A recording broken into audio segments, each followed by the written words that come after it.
Let's see. Oh, we are live. Awesome. Awesome, awesome, awesome. Let me fix this. There we go. Hey, everybody. Good morning. It's Kate Beaters. Happy Friday to everybody here from Boston. It's really cold. I changed what I was wearing at a networking event and put a sweater on. It was like freezing. So do me a favor, who's ever here, say hi. Let me know you're here. Tell me where you're from. And I'm just going to go open up my Facebook page so I can see. I've got something really, really awesome I want to share with all of you, and excited to do this. So let's just see.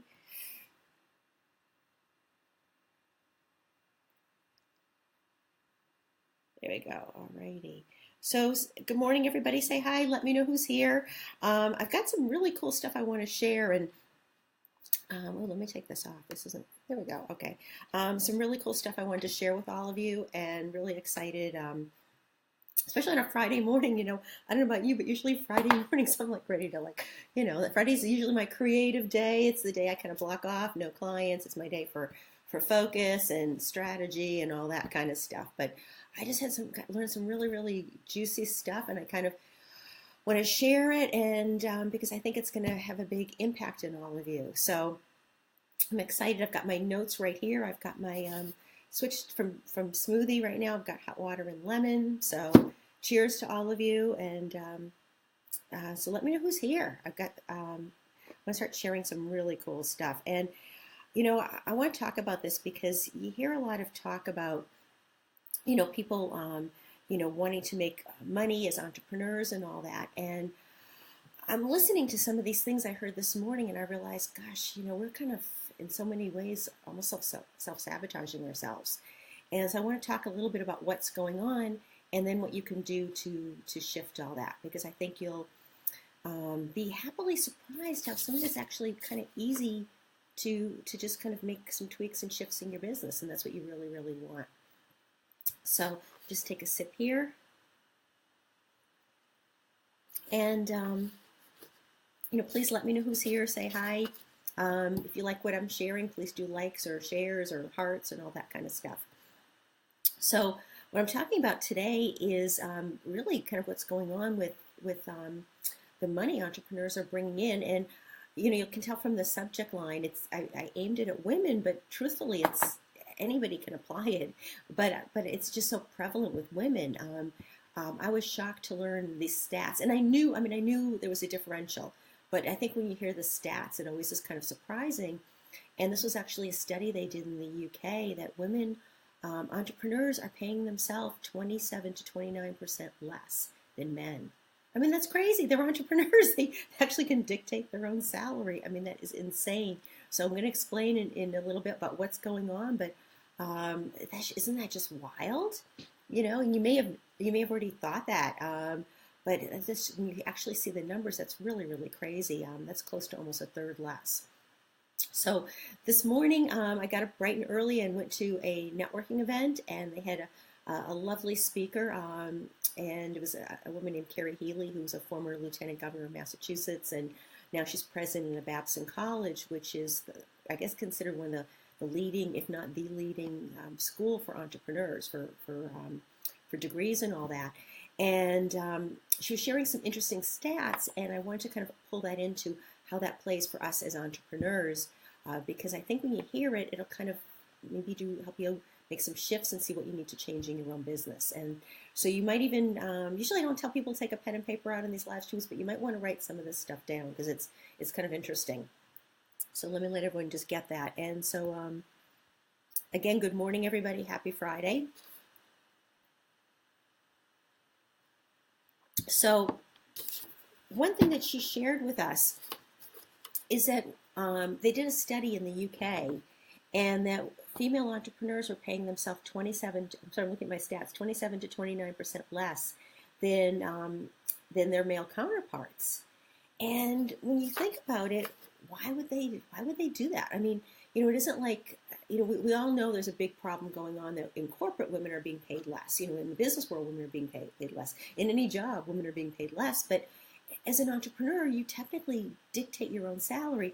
And what was really interesting is that evidently the 27 to 29% differential is what is the industry standard for businesses are paying women 27 to 29% less. And again, this is a UK study. This is just what she was reporting, so I'm just sharing with you.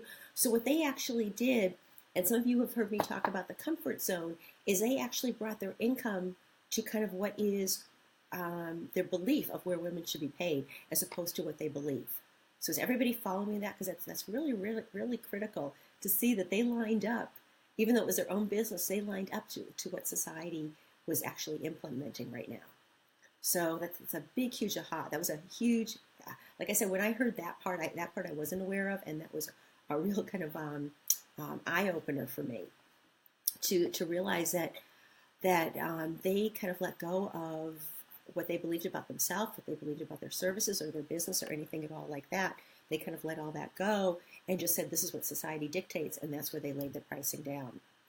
So I want to talk about that for a little bit today on this live stream, and we're going to give you 3 suggestions of how you and your business can start to shift things differently. So if this is an important topic for you, please click like or do a heart or something, and let me know you're here. Good morning, Carrie. I see you're there, and anyone else who's here, please do that. And let me know that this topic is resonating with you, because for me, I look at it that if you're an entrepreneur, this is something that you created, right? Whether you're a health coach, a life coach, photographer, videographer, what the heck else, acupuncturist, social media expert, realtor, financial planner, whatever the heck it is. I mean, this thing you did, because you're trying to create a certain life for you. So what a shame to then you actually are the one self-imposing how much money you're going to make, right? So as an entrepreneur, you're actually technically free from what society dictates. Yet this UK study was showing that these women were actually falling into line of what society dictates. And I know I've worked with quite a few entrepreneurs that when we work on them charging more money, they'll swear up and down like, hey, nobody in my industry could ever charge that much money. Like, nobody could ever charge that much money. So you see how our limiting beliefs can hold us back. And a limiting belief, if you haven't heard that term before, really has to do with how you view yourself in relation to the world, right? To society, to your community, and all that kind of stuff, kind of what is seen. And people they want to stay in their comfort zone. They're very, very uncomfortable in getting out of this and appearing different. So is everyone following me so far? Because this is really, really critical, especially if you're a business owner, an entrepreneur, or a service professional, or a sales professional who wants to grow your business. You need to hear this, because I'm guessing that these women probably had no awareness that they were doing this. It was probably on such a deep subconscious level. And I'm guessing that most of you are probably doing similar things in your business, but probably on a really deep subconscious level. So again, not on purpose. It's just thinking that this is kind of maybe what you're supposed to do or what you should do, things like that. So again, that's kind of our topic for today. So I want to share a couple of the other stats that I've got here. And again, if this is, I'm checking here, so if you do have any questions, let me just get my iPhone just closed up. Let me just get this open. If you do have any questions, please do a like or heart or something, or let me know, and I'm happy to ask a question. I'll keep looking in. So I want to share some of these other stats before I dive into how you can start to shift things, because it's pretty interesting. So one thing I just want to kind of share something actually that Babson was doing, and I thought was kind of interesting, because there's a lot of conversation right now you see online about, like, can you have passion in your business, or does a passion have to not be important? And if you're passionate, does that mean you're not making money, and all this kind of stuff? And maybe you guys have seen some of those conversations on Facebook as well from people you might be following. And what they're doing at Babson is that they're teaching kind of in a similar line. They're teaching what they call the triple bottom line. And I never heard that expression before, and so it's I don't know whether it's a Babson thing or what, but they're calling it the triple bottom line. And what they're really telling these entrepreneurs who are in school to start their own business, because I'm just saying these people are different than a lot of us. I mean, I'm what they call an accidental entrepreneur. I just kind of jumped in and became an entrepreneur. There are a lot of people obviously going to school to be entrepreneurs. So what they're telling them is about this thing called the triple bottom line. And what they're saying is you can do it all, that you can have the profit, you can be helping people, and also be concerned about the planet. So instead of people saying, oh, it just has to be one, just has to be the other, and I think I'm hearing that a lot the way I'm taking it in terms of the people I work with or I come in contact with, that, a lot of people feel like, is it going to be about the passion or is it going to be about the profit? And what I'm hearing her say is that they're teaching people you can have everything. And so I guess I'm saying to you guys too, there's a way you can have everything too. You don't have to give up the passion for the profit, which, like I said, I've seen a lot of posts and things about this on Facebook. That it's like you almost have to give up passion.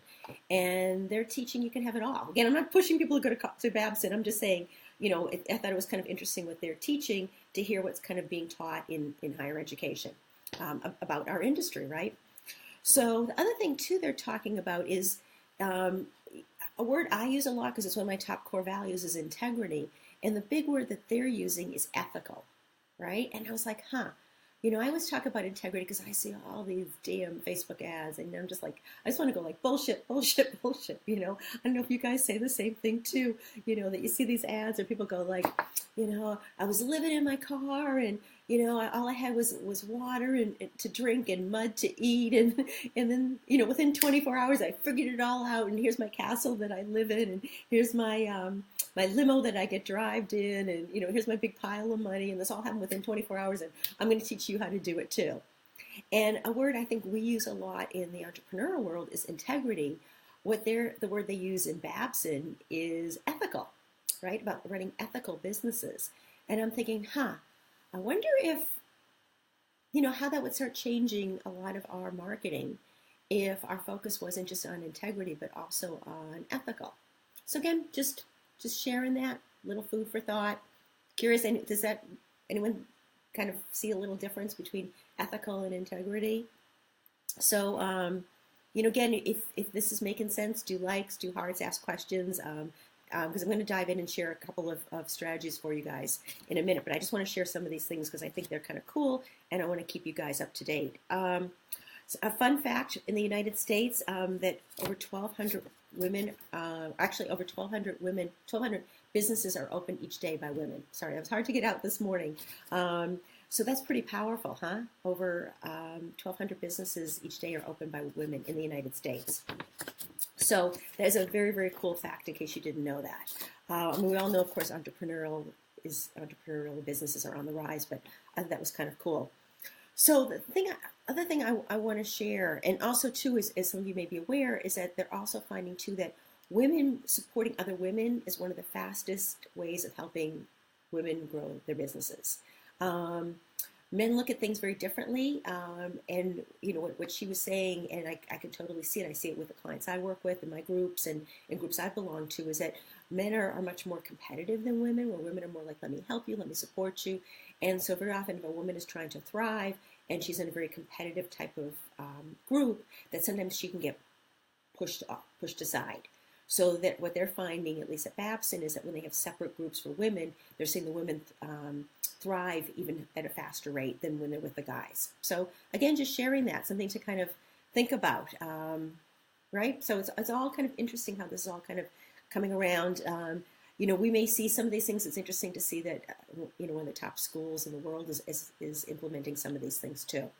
So what I want to really share today is that one statistic about, women making so much less, which again, we all know, but the thing that always drives me nuts is I've heard people speak, like I was at a women's chamber breakfast a couple of months ago, and there was a woman, one of the top executives, head of HR for a big insurance company. I'm not going to say the name, but she was talking about still how it's so hard for women to get paid what they're worth and all that. And I'm thinking, like, as entrepreneurs, that shouldn't really affect us because we set our own pricing. We can work as hard as we want. I mean, it's up to us, right? I mean, you can work 3 days a week. You can work 7 days a week. You can work year round. You can go on vacations. You can take summer off. I mean, we dictate when and where and how we want to work. And so that's why I'm always so surprised when I hear that entrepreneurs are setting their pricing lower, because technically we don't have rules, but yet we've kind of come into falling into what we believe society is expecting of us, and the norms that we were brought up of. So I kind of want to start having people start thinking differently, because it's your own business. Why not start to learn how you can shift and change all that too? So one of the ways I want to share that with you is that one of the things I see people do, and especially women, I see women do it more so than men. I mean, I do see some men, I'm not going to say men never do it, but I see it on a much more prevalent with women, is that women do trades, discounts, and give it away.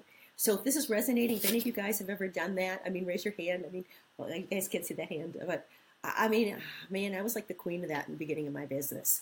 And that's partly because women are helpers, right? You know, we want to help, we want to be of service, we want to provide solutions. I mean, that's what we do. Kind of back to what they were saying about the women's group at Babson, is that women are much more supportive of each other. So as women, very often we have a conflict of we want to help you, but now I've got to charge you money for it, right? So that's something to really be thinking about, and I really want to encourage all of you to think about how you can kind of start to rein that in if you find you're still doing that. If you find you're still giving, you know, your services away, your products away, or doing discounts or doing trades, how can you start reining that in and learn to kind of set some boundaries of when you should do it and when you shouldn't do it, right? And learning how to do that. The second one, so the first one is to start helping increase your income, is to stop giving away trades, discounts, and giving it away. The second thing I want to talk about is having a really clear marketing message, because one thing I find is that, especially, you know, I do go to a lot of events, I do go to a lot of networking meetings, things like that, is that most people, and this is for guys too, most people are not clear with their messaging. I went to a networking event a couple nights ago, and they kind of, I don't know how many there were, it was maybe 70 or something, you know, and they kind of went around the room and everyone had like a minute to kind of share really briefly about what they did. So with 70, you could tell it wasn't that brief, but, you know, we kind of went around the room. And, you know, I heard like, you know, a zillion different event planners, photographers, web designers, graphic designers, but I couldn't tell the difference between any of them, right? I mean, so just be like, oh, who, you know, if I needed one, who looks nicer, or who looks more approachable? I mean, but they all looked exactly the same, and their message was exactly the same. So one way of really helping to accelerate your message is to really understand who you are of service to, you know, how you differentiate yourself and what the results are, and being able to get that in a really clear, concise manner, so that way people are either drawn into you, or else they go like, no, no, no, no, no, that's just not who I want to work with. I mean, I make it very clear, you know, besides teaching business strategies, mindset is really, really huge in my teaching. So if someone didn't want mindset, I don't mean that they have to be an expert in it, but if someone's like, no way, that's a bunch of hooey, I don't ever want to hear it, they're just not going to be my right person, because that's like telling someone, you know, it's like kind of cutting off one of my arms or my hands or something, that it would be really, really hard for me to help them in the way I really want to help them. So it's a good thing. It's a good thing to be clear. A lot of people think it's a bad thing because they figure, oh, then I might turn away people. But it's like, no, you know, you want to know who you're really best at helping and be able to pull that in. So that's the second key, okay, is to be able to be really, really clear in your marketing message, because that will help accelerate your income, because people will understand right away the results that you can offer them and why they should work with you. So far we've got stop giving away trades and discounts and giving away. Second thing is to really have a clear marketing message. The third is, and you're not going to be surprised when you hear me say this, is that you got to learn to have sales conversations.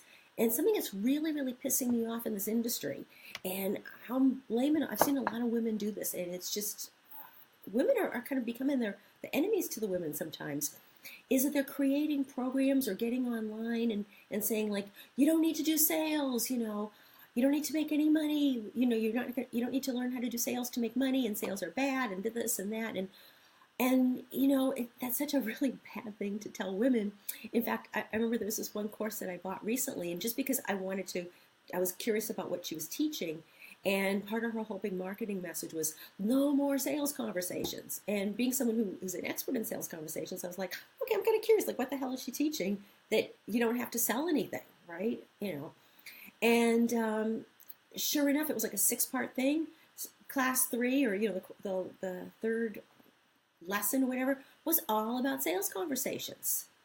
And I'm thinking, bullshit. You know, here you're telling people you don't need it. Yet writing your program, you're basically saying you need to know how to do this.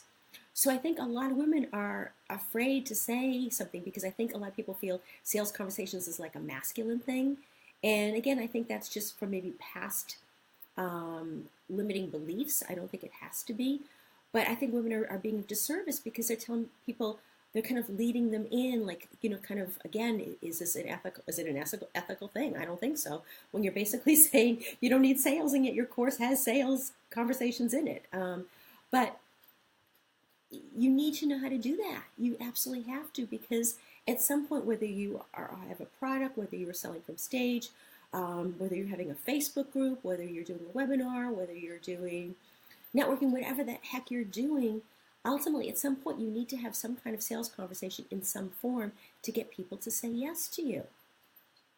So I think you really, really need to pay attention to that and think about how you can do that in a way that feels good, right? Because no one wants to feel like they're selling snow to an Eskimo. No one wants to feel like they're being sold snow, right? And learning how to do it really, really authentically, because, in most companies, the highest paying person or the highest paying group are typically the sales division. The sales division is the people that bring in the money. So when you learn how to master sales, there's no limit to your income. No matter how much you choose or how little you choose to work, you are in control of it. But yet, I really believe, women are doing a disservice by telling other women you don't need to do that, because that's one of the best ways of being in control of your income. So those are the 3 things I want to share, and I just want to see who's got some questions about that, because this is really, really critical. Because this is how you take control of your income. That's the beauty of being an entrepreneur, is that you decide. It isn't like in corporate where, if you do a good job, they give you the 5% raise or the 6% raise if you're lucky or whatever, you can basically double, triple your income. When you understand money, your relationship to money, how to have sales conversations, you own your income as much or as little as you want. So that's why it's so, so critical. So who has some questions? Because I'd love to, before I go, answer some questions if someone has some. And again, if this is resonating, please do likes, hearts. I just think this topic is so critical for people to understand.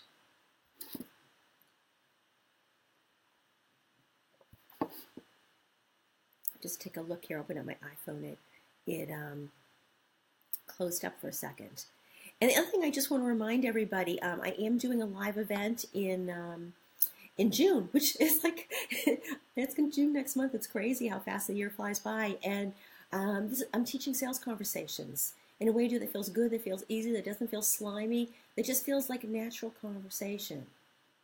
Because when you can do that and feel comfortable and feel confident, man, first of all, I'll tell you, it totally magnetizes people to you, because people want to work with people who feel confident, right? I mean, I don't know about you, but I would get kind of twitchy about somebody who started, offering me a trade when I wanted to work with them. Because I wonder, gee, do they have a lot of confidence in what they're doing? So I'm teaching you how to do that, how to overcome all those objections, the objections, about time and money and all this other crap. So we're going to be focused on that. And most importantly, we're dealing with your mindset. We're talking about your money mindset, right? So that way your voice doesn't change when you say it's X amount to work with you, instead of it going, it's, and people's voices change or they speed up or all sorts of stuff. We're talking about that. I'm making you very comfortable with it with sales, so that way you don't get that disconnect as you're having that conversation with a person. And ultimately, so you're able to, no matter what happens, feel really good and strong, and then go on to the next conversation. And this is going to be a very transformational event. You're going to get the transformation while we're there together. Instead of taking a pile of notes, you're going to walk out feeling really good and confident and ready to rock and roll. And I can't wait to then watch you kind of really, say this way, skyrocket your business. So that's Conversations to Clients Live, and that's in June next month. And I'm really excited. We already have an amazing group already attending, and it's going to be a really, really powerful experience. So who has any questions, either about sales conversations, about any of the stats I shared, about charging what you're worth? I'm just looking at my notes here.